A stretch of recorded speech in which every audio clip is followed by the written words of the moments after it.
Hello and welcome to your English news broadcast live on ERi-TV. It's exactly 10:30 p.m. on Eritrea's local time. Reporting to you live from our headquarters with your domestic and international news in brief. I'm Zahra Badouri. But first we'll begin with your major headlines for this broadcast.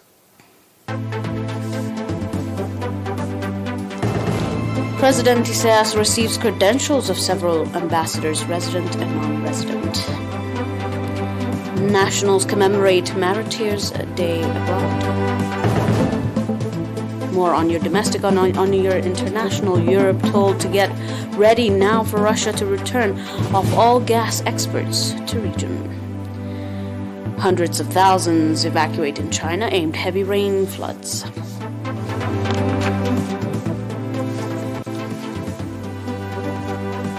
Welcome to your domestic in brief. President Isaias Afwerki received at Dendon Guest House in the morning hours of today, 23rd June, credentials of 10 resident and non-resident ambassadors. The resident ambassadors that submitted their credentials are Mr. Legor Mazogo of Russian Federation, Mr. Ahmet Dimbrok of the Republic of Turkey, and Mrs. Mary Bebodo Francis of the Republic of South Sudan.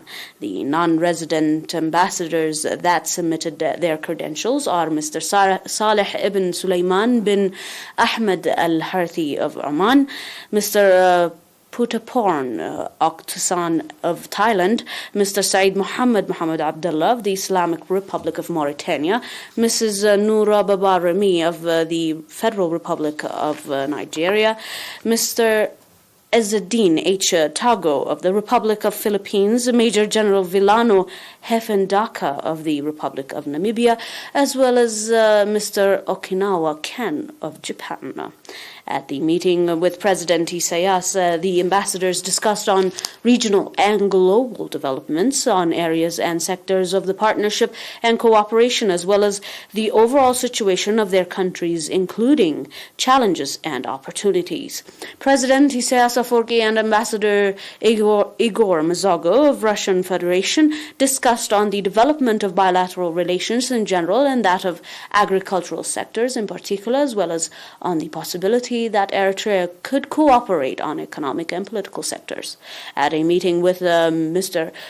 Putaporn Oktasan of Thailand, President Isaias called for the development of bilateral ties in the sectors of tourism, fish resources, and agriculture, and especially on introducing modern technology and developments of human resources. Mr. Okinawa Ken of Japan also invited President Isaias and Foreign Minister Osman Saleh to attend at the 8th Tokyo International Conference on Africa and Development to be held in Tunisia. President Isaias, on his part, called of reviewing the progress and impact of the TICAD and the African Union to have role in the organization. At a discussion with Mr. Saleh bin Sulaiman bin Ahmed al-Harthi, President Isaias, indicating that stability of Yemen is vital in the region, called on Oman to play its part on the issue and expressed readiness of Eritrea to cooperate. Speaking to ERINA, the ambassadors expressing satisfaction for getting the opportunity to work with the people and government of Eritrea, expressed readiness during their stay in the country to exert strong effort to develop bilateral relations and cooperation in all sectors.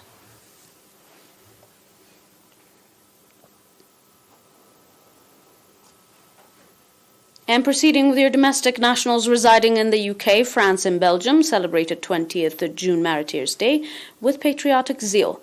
Eritrean nationals, however, in the UK, cities of London, Manchester, Birmingham, Coventry, Leeds, Sheffield, Cardiff, Lancaster, Middlesbrough, Glasgow and Wakefield, Nottingham, Liverpool and Newcastle commemorated 20th June Meriteers Day, featuring various programs depicting the day.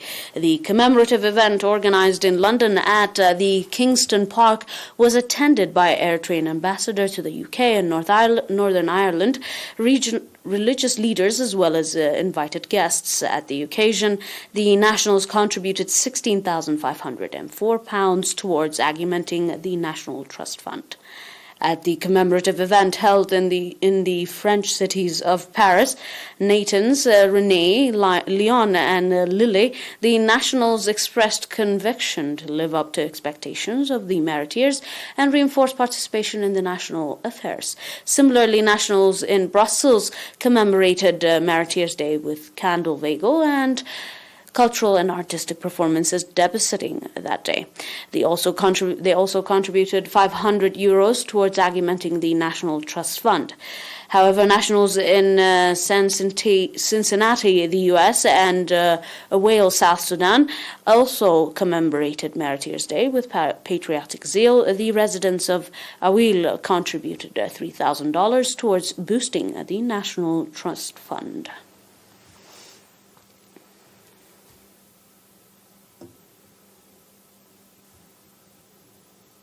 Financial support in connection with Meriteers Day was extended to families of Meriteers in Ad-Daqih and Shambuko subzones.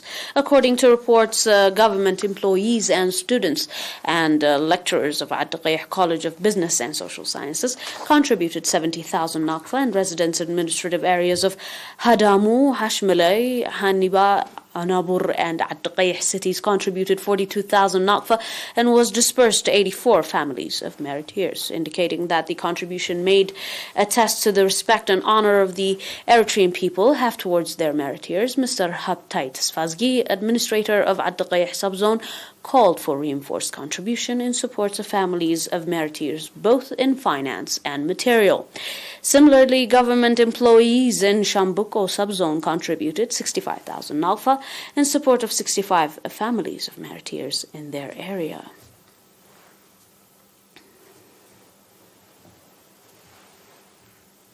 On your final domestic and on your health report, one patient has been diagnosed positive for COVID-19 in tests carried out today at testing stations in the central region. On the other hand, one patient who has been receiving medical treatment in hospital in the central region has recovered fully and has been discharged from the facility. The total number of recovered patients has accordingly increased to 9,669, while the number of deaths stands at 103. The total number of confirmed cases in the country to date has increased to 9,785 in total. Ministry of Health, Asmara, 23rd June 2022.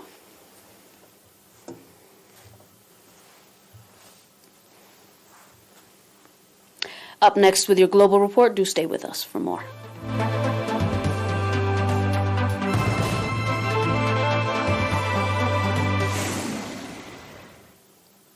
And on your reports on the international line, the IEA chief warns that Russia may be trying to prevent countries falling or filling storage facilities ahead of winter. Europe needs to prepare immediately for Russia to turn off all gas exports to regions this winter, according to the head of the International Emergency Agency, who has called on the government to work on reducing demand and keeping nuclear power plants open.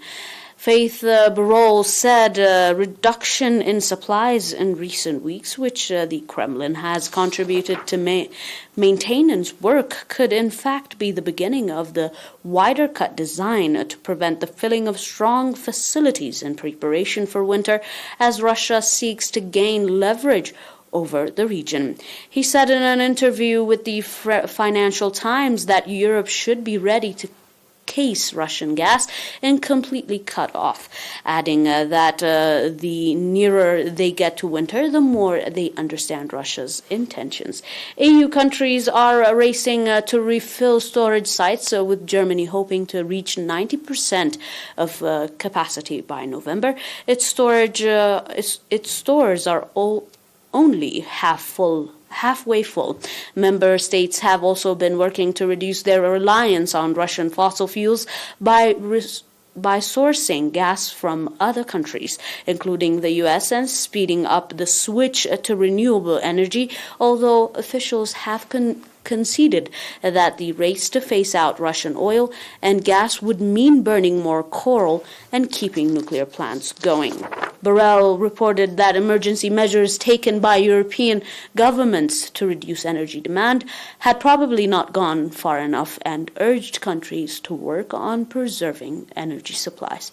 Borrell also further reported that gas supplies may need to be rationed if Russia were to further reduce gas exports.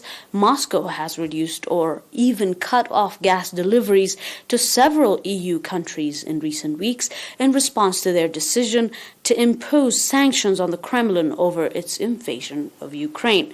Russian gas supplies to Europe received through the Nord Stream 1 pipeline, which runs under the Baltic Sea to Germany, have been falling.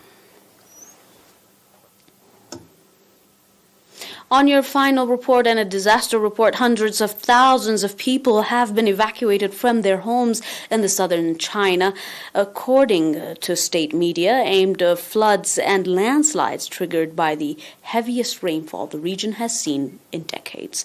With rainstorm continuing to lash southern and eastern regions, including Guangdong, Zhuangzi, and Jiangxi on Tuesday, state media said some 85 rivers nationwide have, in quotation, experienced floods above the warning level.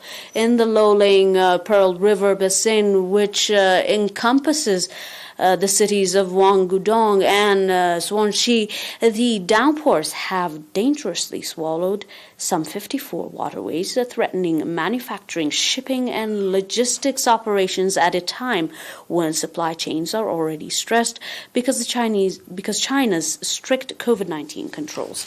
State media photos showed people handled on camp beds in schools converted into temporary shelters in the Guangdong Shangguan city, and hundreds of tents erected on a sport ground. Authorities in Guangdong said on Monday that more than 200,000 people have been evacuated over the course of the disaster, and the damage so far is estimated at 1.7 billion yen, equaling to $254 million. The evacuees were among almost 480,000 people affected by the rains and floods, according to officials. The Shuguan also issued a red flood alert, the most serious on Tuesday morning, after multiple ruler countries and the major city of Fushan upgraded their flood warnings in recent days. Dear viewers, that is all for now with your domestic and international reports for this broadcast. Until we are back with some more news, saying enjoy the rest of our programs. But until then, these are your major headlines for this broadcast and review. President Isaias Afwerki receives credentials of several ambassadors. Nationals commemorate Meriteers Day abroad in various cities and countries. Europe told to get ready now for Russia to return off all gas exports to region. And hundreds of thousands evacuate in China, aimed heavy rain floods and landslides above level. That is all for now. Thanks for watching once more, and have a nice one.